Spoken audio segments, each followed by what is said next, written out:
Hello YouTube, and thank you for watching. Today I'm going to be tuning one of the queries that are found on data.stackexchange.com. It's one of the many top queries that are great for demoing a wide variety of select workloads. This particular one is titled How Unsung Am I? Let's get started.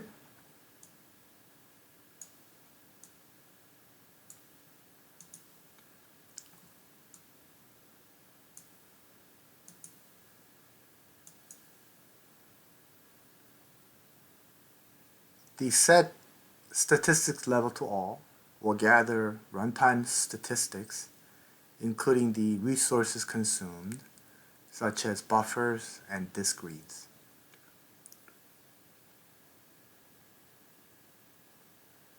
The query took little under 18 seconds and fetched one row. Let's take a look at the execution plan. It shows the SQL ID, the child number, the plan hash value, which is unique to this execution plan, and these are the actual runtime statistics that were gathered by setting the statistics level to all. You can see that for the first post table, it fetched using this index, NU post PTID OUID index. It had 3 buffers with 0 disk reads, took 10 milliseconds with a CPU cost of 3. For the second post table, it did a table access full, which means it read the entire table.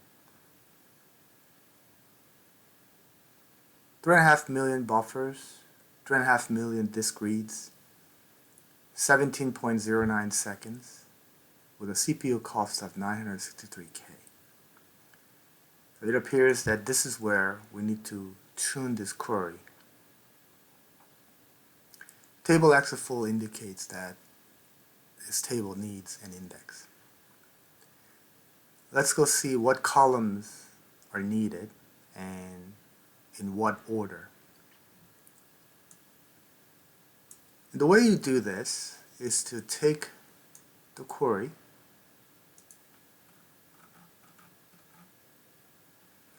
and you copy this 2 times because a table joins on 2 tables, post Q and post A. So we'll start with the post Q table, and we're going to remove all lines that do not have post Q. Okay, so let's delete this.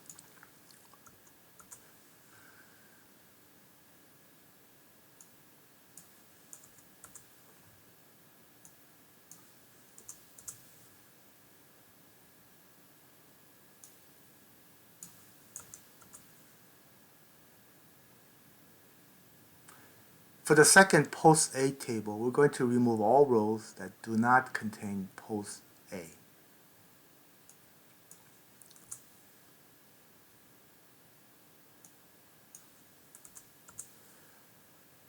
Alright, so if you look at the execution plan,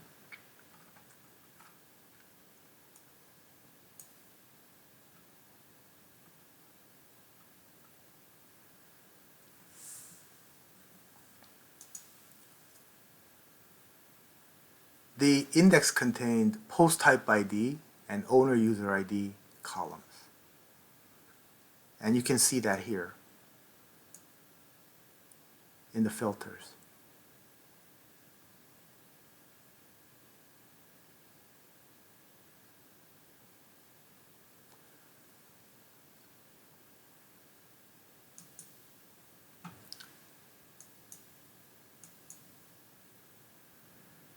So this query fetches the owner table, the index name, and the columns of the index.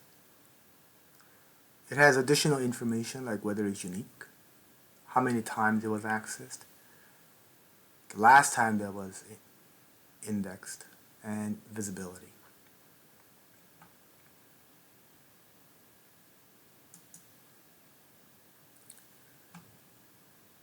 For the second post table, let's see what columns are needed for this index and in what order.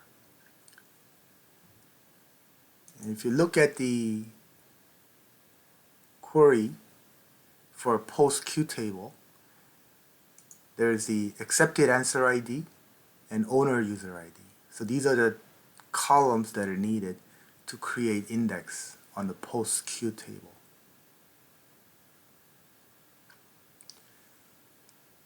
Now the leading column of an index should have the highest selectivity or the number of unique values.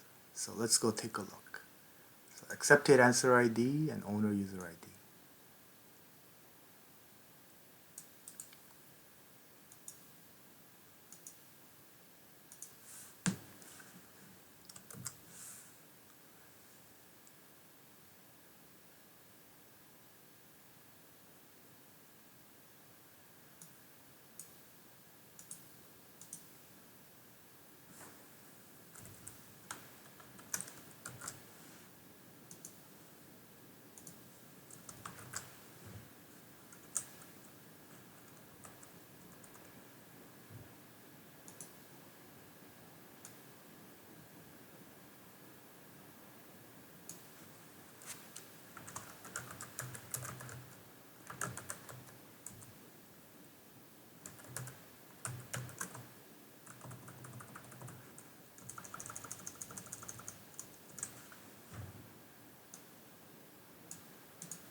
Of the 1.7 million rows, it seems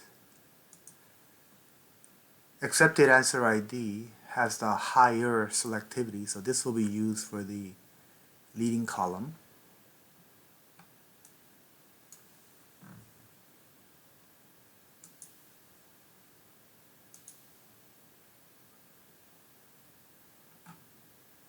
So we will create an index with the accepted answer ID followed by the owner user ID.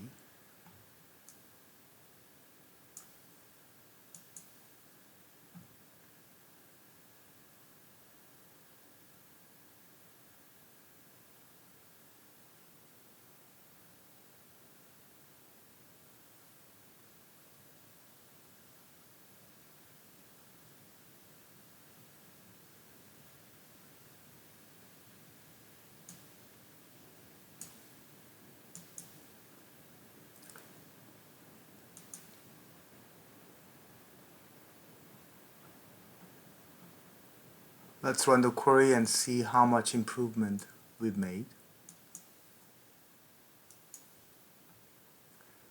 Previously, it took about 18 seconds. Now it takes 15 milliseconds. That's quite a bit of an improvement. Let's see why.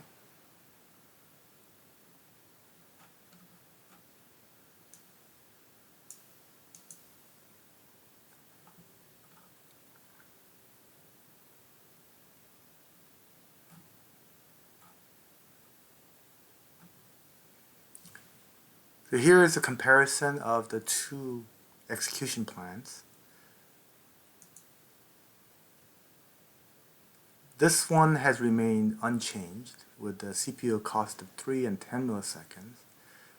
If you take a look at the second post table, previously was table access full taking 17.25 seconds. Now it's using the new index that was created and it's taking 10 milliseconds. The buffer read has dropped from 3.5 million to 72. The disk read dropped from 3.5 million to 40.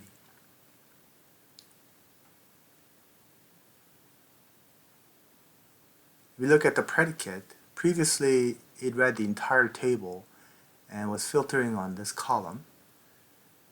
What you'll notice here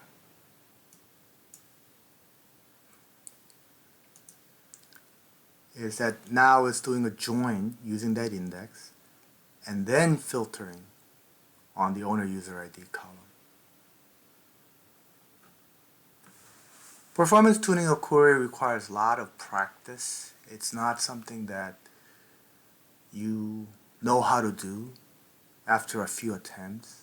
It's really an art that takes many, many years to master.